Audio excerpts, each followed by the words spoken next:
Hi, this is Henning from FlippedNormals.com, and in today's video, I'm going to show you a trick to dramatically improve your figure sculpting. This is a method you can use to really improve the quality of any figure you're going to be sculpting from here. But like with anything in 3D, and particularly something as complicated as figure sculpting, it's not magic. It's not going to be a simple button you can click to just dramatically improve it or anything like that. It's a way to think about sculpting. But if you understand this, your figures are going to be faster to make and they're going to just look a lot more natural. So let's jump right into it. Well, this sculpt here can seem quite rough. There's also a lot of really good stuff in it. The proportions are generally correct. There's a lot of correct-ish anatomy, and overall there's a lot of good things in it that we can work with. So if I were to get a sculpt like this, I would not just throw this in the trash at all. This is a sculpt that has a lot of potential. We just have to fix a few fundamental issues. This is at the heart of what my technique really is. So when we zoom in on the character like this, what we can start to analyze is that we have a lot of shapes that can seem a little bit lumpy. So in this case, it goes up and it goes down like this. There are just a lot of shapes that are not particularly clean, and the anatomy can often be very specific. In this case, it's a quite rushed sculpt as well. Definitely would need refinement. But what we're seeing a lot of times is that the anatomy is very specifically rendered. And it doesn't really matter if it's correct or not. It just means that all the shapes are really here. It feels very anatomical, where each specific portion of the abs are highly specific, maybe even have the separation of the bicep in here as well. And the core issue here is really that you're too analytical when it comes to the anatomy. You consider a figure just a series of muscles and bones without thinking about the bigger picture. So this is something we very often get into. Straight up, just anatomy going from one spot to another, where muscles are just thought about as something that, like just pieces of string, they might go from point A to point B, and they might be correct, but we're not trying to make medical illustrations, are we? We're trying to make models that feel like they belong in the real world. It's never just about correct anatomy. We're not doctors, we're not physiotherapists, we're artists. So it's really important to look at the big picture. So let's have a look at this guy compared to the reference. So if we compare this, what we're seeing is that when we're looking at the main reference, now this is a scan, which also means that there is some processing involved in this. This is not exactly what it looks like, but it's pretty much the same as what the statue looks like. When we're looking at this, notice how clean the shapes are. We don't really see a lot of anatomy. And again, this is a scan of a sculpture, not a real person. So not 100% correct anatomy, but if it works for Michelangelo, it's going to work for you as well. So this is obviously a pretty good sculpt. And what we're seeing is we're seeing good clean shape, and what we're seeing here is we're seeing just a huge mess. And this is so common in particularly in student sculpts, where people have been sculpting maybe for a few months to a few years, and you can't really get past this, and you're focusing only on the anatomy, where what you're trying to do is you're trying to just improve your muscle understanding, and here you're just trying to find the origin and the insertion of all the things. This is not really how you improve fundamentally your understanding of sculpting. This is like if you're trying to learn a language, you're only focusing on memorizing as many words as possible. There's a lot more to the process than simply memorizing this. Again, we're not doctors. We're not trying to save lives. We're trying to make interesting sculpts. And all of this leads us to how can we fix this? And the solution is very simple, and this is going to sound very silly, but it's to basically simplify the model into sausages. And trust me, this is going to make sense once we get into it. So every single shape you're seeing in the human body really can be simplified into a cylinder, or in this case, I like to think about it as sausages because that's fundamentally an organic shape. So it's just a little bit easier to visualize. So when it comes down to it, most shapes in the human body can be simplified down into simple cylinders or sausages, where either the shapes are parallel, so the lines are just parallel like this, or where they are tapering. And they can be tapering two ways, either thick here or more like this. And generally, most shapes can be simplified down into this. So let's have a quick look at this one. When we're looking at the limbs, let's look at this forearm first.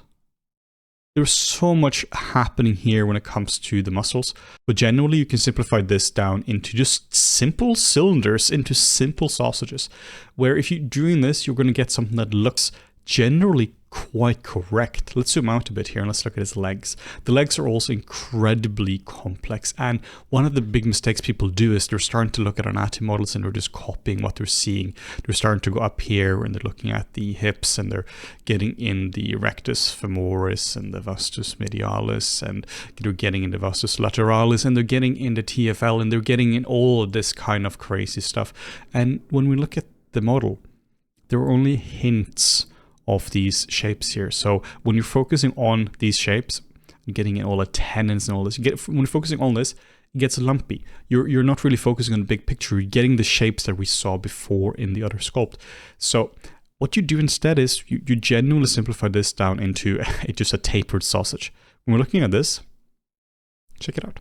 The leg here is genuinely just a shape that's going to go something like this. Just goes from thick to thin. So if you can simplify any shape into thick to thin, you have one hell of a foundation when it comes to sculpting. And then you can of course add things inside of this. But once you have this strong foundation, it becomes so much easier, because now you're fundamentally having a shape that is appealing, instead of dealing with all these tiny little components and you're just trying to match them, and it just becomes really difficult. So we're just going to be spending a bit of time just analyzing this shape here a little bit, because this is obviously a really famous sculpt, and if it works for Michelangelo, it's going to work for you. Even his whole torso can be simplified into this, where it's basically just a large shape that tapers, and then there's a shape here that does taper a little bit, but there's more. It's a little bit straighter. Do the same thing for the legs here as well. Just simple shapes. Same thing with his arms. Simple shapes. So anatomy is obviously really important. You have to understand what's going on when it comes to these shapes. You need to understand here that we have the scapula. You need to understand these things. You need to understand that we have the spine. Of course, anatomy is really important. But anatomy is not the full picture. You need to understand how to make appealing shapes. And this is a really good idea to do when you're when you're making these kind of characters. We can also look at it from the top view as well. And this is where the sausage shape is actually pretty important, because while the back is a shape that goes more like this, it's also kind of a round shape when it goes on the top as well. It's a bit hard to see here, but if we were to make a cross section, it's basically like this as well. Even looking at his arms, it's going to be the same thing. It's just a series of round shapes, even though you have somebody who is really muscular. In this case here, he's fairly decently developed, but you can even look at bodybuilders, and fundamentally the cross section is basically just round. You just don't see too many muscles. This is one of the absolute biggest mistakes people make when they are making characters. They're trying to make everything so specifically when it comes to muscles. You're trying to go in and really render every single muscle, and you genuinely just don't see this. Again, the anatomy here is a little wonky. They didn't have great access to anatomy references back in the 1500s, but even so, this is still how you would treat a modern figure. So it's just a series of round shapes, and this will improve your sculpt so much. So you kind of get the point, right? The whole character can basically be simplified into sausages. Let me show a specific example of this where I've actually done this. I spent some time on this, just genuinely blocking him in two sausages. And I built this just in Blender real quick before I started. And I was thinking of how I can simplify this down. And I was thinking of I need curved sausages as well. But genuinely, I just used these models here. I just used the different heights of this one. So the entire model here of David you're seeing is made legit with only these three shapes. So if you can make David with these three shapes, you can really make anything. Of course, these shapes are modified to a degree, but genuinely not a whole lot. So let's just start to analyze what we're seeing here. We can just remove the line and we can just focus on the main shapes. It's just a nice clean shape. Just a nice clean shape. Same thing with this as well. Just a nice clean shape. And everything is just going into nice clean shapes. And this is going to work from pretty much anything to a really beefy bodybuilder to a really elegant female ballet dancer. It really is something that just works on all things you're trying to sculpt. Of course, you're going to have to play with the proportions and such, but again, if it works with David, it's going to work for anything. So we can just look at this. What's hard about this? There's nothing hard about sculpting this shape. It's just a little ball, right? It's just a cylinder which has been squashed and stretched a little bit. Same here as well.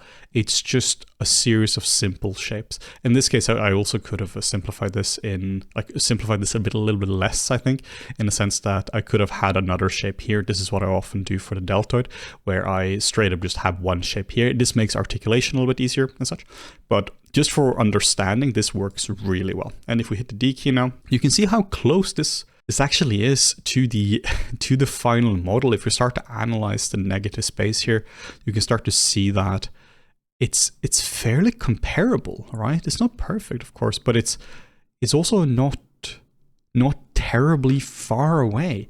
So starting to sculpt from this model here, it's not that difficult, and I'll show you a demo in a second now. But if you can simplify something down into just these simple shapes, you can really tackle very advanced challenges as well when it comes to sculpting. And a corollary is, if you can't sculpt something to this simple level, then it's going to be really hard to do something more complicated. Then you're going to end up sculpting something like this, which a lot of times is kind of similar to what you have in the reference. You can see a lot of the same shapes, but it's just not very pretty. It's just not very appealing.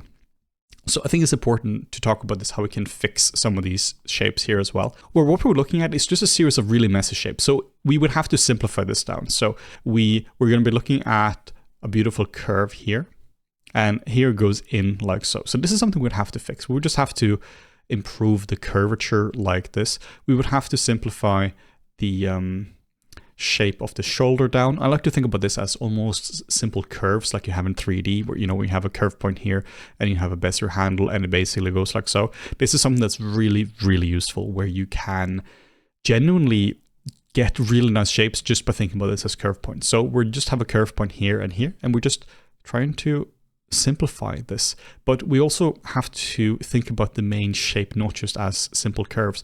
But in this case, it's basically a line that goes like this and like this. And here it's a shape that tapers the wrong way. So we're going to have to go in and fix it. We'd have to just try to make the shape more appealing. Same thing with this as well. We're just going in here, and we're just genuinely making the shapes stronger, just trying to make the shapes work a bit better. We're dealing with this, of course, when it comes to the overall torso as well. We can see a very strong line here, and we have a curve.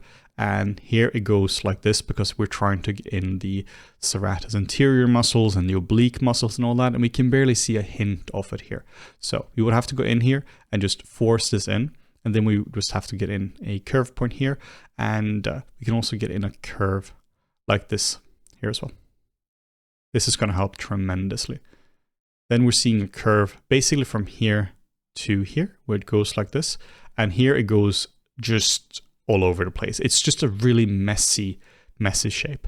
So when we start to simplify stuff into basically simple sausages, which either taper in one direction or they taper in another direction, we can really get nice clean shapes. This is also something you have to think about when it comes to the overall surface as well of the character. It's not just silhouette.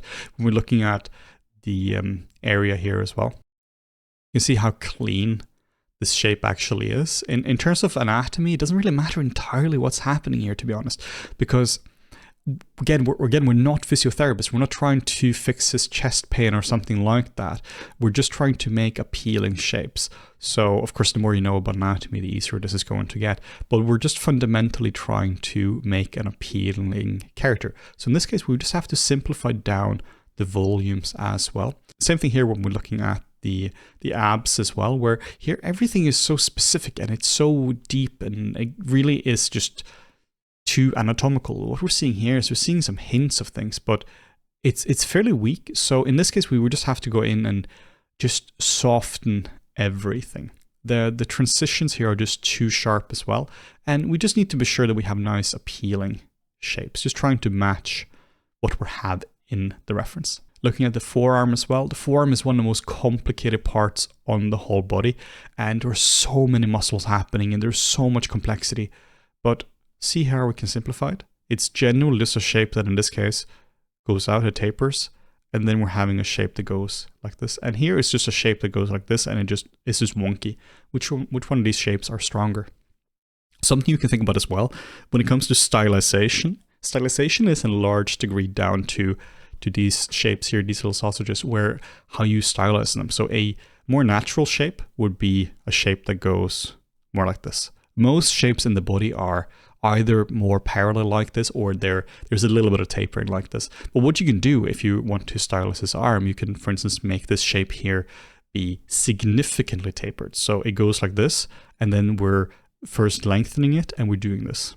Now we're getting something almost like Mr. Incredible or something, where it's the same arm, but it's just stylized like this. Or you can remove the curve and you can just do something like this, where it just goes, it's a straight line instead.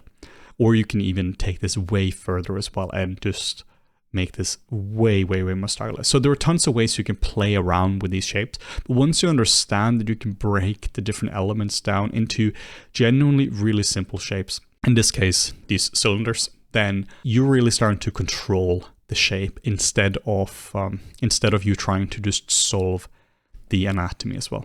Another tip is to look out for a specific pattern that can often make your shapes very inorganic, make them feel really boring. So the pattern is basically this. It looks like two parentheses, like so. And here we have the peak of the curve, the apex of the curve is right here. And if these lines are at the same level, then you often get really boring shapes. So something you can do to break this up significantly is to simply offset these shapes so that the peak has an angle on it instead of it being a 90-degree angle. Like so. This is something that can just help significantly. So when we're sculpting a forearm, for instance, a really big mistake is to simply just do this, where we're just making a parallel shape like so. And instead what you can do, you can look at what's happening here. We have a line that goes like this, and we have a line that goes like this. And here you can see the apex of them are offset. So in this case, you can very clearly see that it just creates this nice rhythm in the body. If you start to look for this shape, this kind of shape like so, you can see this absolutely everywhere in the body. So this is something I use all the time in my own sculptures as well. Even like here with his belly, there's a shape that goes like this, and you get this kind of rhythm going on here. So this kind of ping pong shape like so, that goes like this, it goes this way, then it goes this way, and then it goes that way, is something that can just help you get so much appeal in the body. So with all this said, let me do a quick sculpting demo on how I would work with this shape here, how I would create Mr. David out of this. This is going to be a bit of a simple demo, but hopefully it's going to show you how we can make something that's more appealing than this shape here. So what I'm going to be doing is I'm going to be duplicating this shape, then dynameshing this at a fairly high resolution. So now we have something that works here. And also, if you don't know how I'm doing this with a scan, this is just under transform and split screen, set this to 1, and now you can see the references as well. And of course, with these kind of shapes, you're going to have to sculpt them without symmetry because this is just a fundamentally asymmetrical character. So I'm just going over and just smoothing the whole thing now.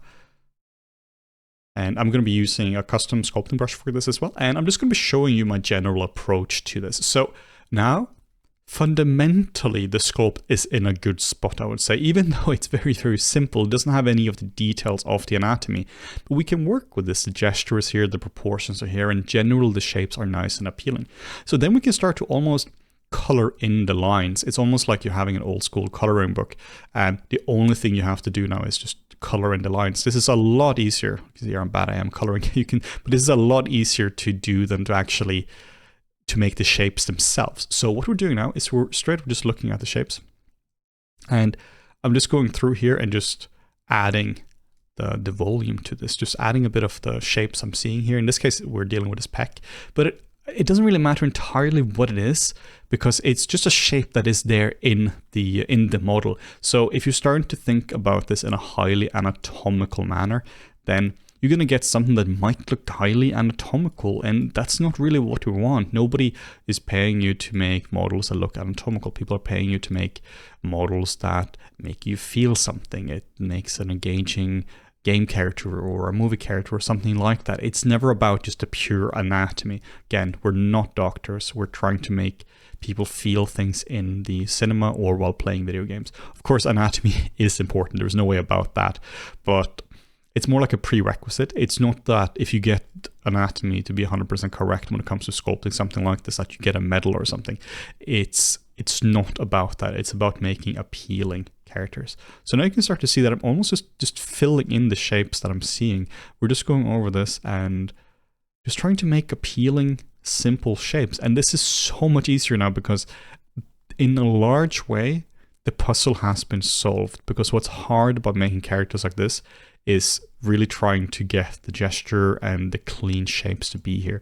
So yes, I'm thinking about the anatomy, and also when you've been sculpting for a while and you've been doing a lot of anatomy, it's really hard to not think about anatomy because it's so ingrained in you.